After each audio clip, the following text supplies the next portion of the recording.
तर भाऊ concept by process मध्ये आज आपण पाहणार आहोत एलिमेंटरी ट्रान्सफॉर्मेशन. आता एलिमेंटरी ट्रान्सफॉर्मेशन मॅट्रिक्स मधला सर्वात पहिला टॉपिक आहे आणि एकदम सोपी टॉपिक आहे. एलिमेंटरी ट्रान्सफॉर्मेशन मध्ये काय करावं लागते? आता एलिमेंटरी ट्रान्सफॉर्मेशन मध्ये डिफरंट टाइप्स ऑफ ऑपरेशन आहेत. आता त्याच्यामध्ये पहिला आहे आपल्याकडे इंटरचेंजिंग ऑपरेशन. इंटरचेंजिंग म्हणजे काय? आतल्या आत बदलणे है ना, इंटरचेंज करणे आतल्या आत.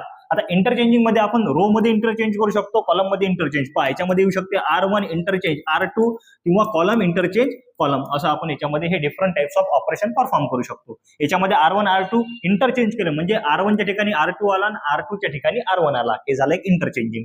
त्यानंतर मल्टिप्लिकेशन ऑपरेशन. आता मल्टिप्लिकेशन काय? किंवा एखाद्या स्कॅलरना आपण मल्टिप्लाय करू शकतो. पहा मल्टिप्लाय बाय की म्हणजे आपल्याकडे एखादा scalar. Multiplication of any two row और column by non zero scalar. म्हणजे काय केलं इथं? पहा एक मॅट्रिक्स आहे आपल्याकडे ए, आपल्याकडे R1 changes to 3 multiplied by R1 म्हणजे पहिली जी रो आहे हा R1 आहे त्याला आपण 3 न मल्टिप्लाय केलं, हा आपल्याकडे रिझल्ट.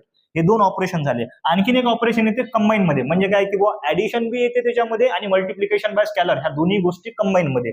मग काय एकदम सिंपल आहे. पहा आपल्याकडे एक मॅट्रिक्स आहे, त्याच्यामध्ये आपण केलं काय? चेंज टू ऑपरेशन केलं. आता चेंज टू ऑपरेशन मध्ये पहिले तर स्कॅलरनं मल्टिप्लाय केलं आणि ऍडिशन या दोन्ही गोष्टी सोबत केल्या. पहा याच्यामध्ये पहिले मल्टिप्लिकेशन केलं, R1 3 मल्टिप्लाइड बाय R1. आता हा R1 1 आणि 2 आहे आपल्याकडे. पहा 3 मल्टिप्लाइड बाय 1 इथं 3 मल्टिप्लाइड बाय 2 प्लस R2 हा R2 आहे प्लस 3 प्लस 4 हा आपल्याकडे याचा शेवटचा रिझल्ट.